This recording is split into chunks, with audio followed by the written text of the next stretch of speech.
எண் 10 9ஆம் வகுப்பு A3 பிரிவை சேர்ந்த எஸ். துர்காதேவி தன் கம்பீரமான பேச்சால் பேச வந்திருக்கிறார்.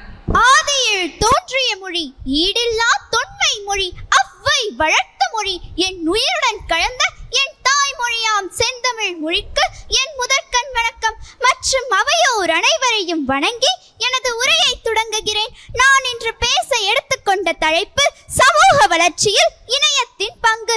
சமூகம் என்பது தனி மனிதர்களால் ஆனது என பொதுவாக கூறிவிட முடியும். தனி மனிதர்கள் எதிர்கொள்ளும் பல்வேறு இருப்பியல் பிரச்சனைகளை கையாள்வதே சமூகம் என்றொரு கருத்தும் உண்டு.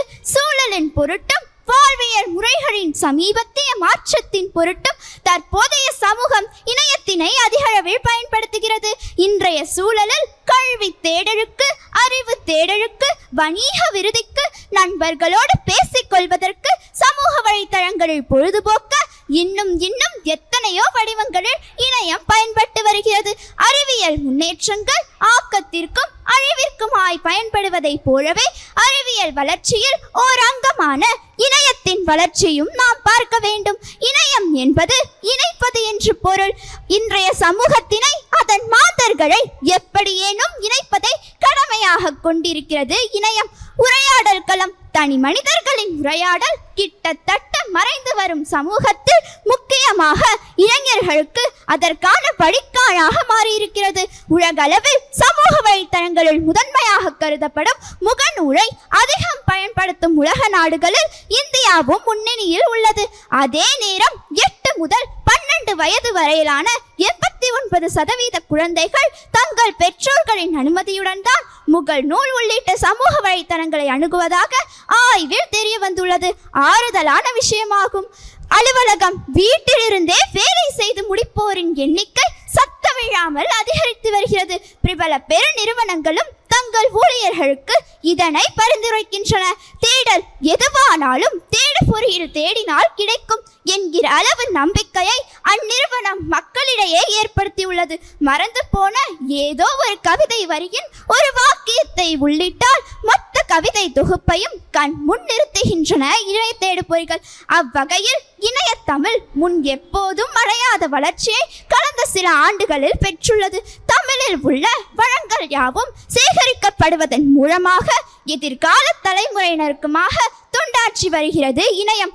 கலைக்களஞ்சியங்கள். இணையவெளியில் கற்றற்ற கலைக்களஞ்சியமான விக்கிபீடியாவில் தமிழ் பக்கத்திற்கு பல்வேறு துறைகளை சார்ந்தவர்களின் பங்கேற்பின் மூலமாக ஆரம்பிக்கப்பட்ட 10 ஆண்டுகளில் இந்திய மொழிகளில் 2ஆம் இடத்தை பிடித்துள்ளது. தமிழ் விக்கிபீடியாவில் 1000க்கும் மேற்பட்ட பங்கேற்பாளர்கள் 57,000க்கும் மேலான கட்டுரைகளை எழுதியுள்ளனர். உலகளவில் 287 மொழிகளில் 60வது இடத்தை பிடித்துள்ளது தமிழ் விக்கிபீடியா. சமூக மாற்றங்கள். சமீப ஆண்டுகளில் கீச்சகம், முகநூல் உள்ளிட்ட தளங்களில் நடைபெற்ற விரைவான தகவல் பரிமாற்றம் காரணமாய் எகிப்து, துனிசியா போன்ற நாடுகளில் ஆட்சி மாற்றங்கள் ஏற்பட்டுள்ளது. இந்தியாவிலும் சமூக வலைத்தளங்களின் தாக்கம் தற்போது அதிகரித்து வருகிறது. மின்வழி கற்றல். இணையவழி கற்றல் பெரிதாக தொடங்கி இருப்பதன் மூலம் மாணவர்களுக்கும் கற்றின் பால் ஆர்வம் கொண்ட பலருக்கும் இணையம் ஆசானாக விளங்கி வருகிறது.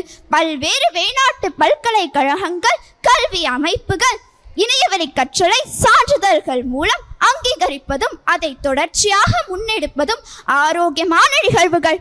இதன் மூலம் இணையவழி கற்றலை சான்றிதழ்கள் மூலம் அங்கீகரிப்பதும் அதை தொடர்ச்சியாக முன்னெடுப்பதும் ஆரோக்கியமான நிகழ்வுகள். இதன் மூலம் வீட்டிலிருந்தே கல்வி கற்பதற்கான வாய்ப்பை ஆர்வமுள்ள பலருக்கும் வழங்கி இருக்கிறது இணையம். இவ்வளவு ஏன், உலகையே முடக்கி போட்ட கொரோனா காலத்தில் கூட மாணவர்கள் தடையில்லாமல் படிக்க உதவியது இணையம்தானே.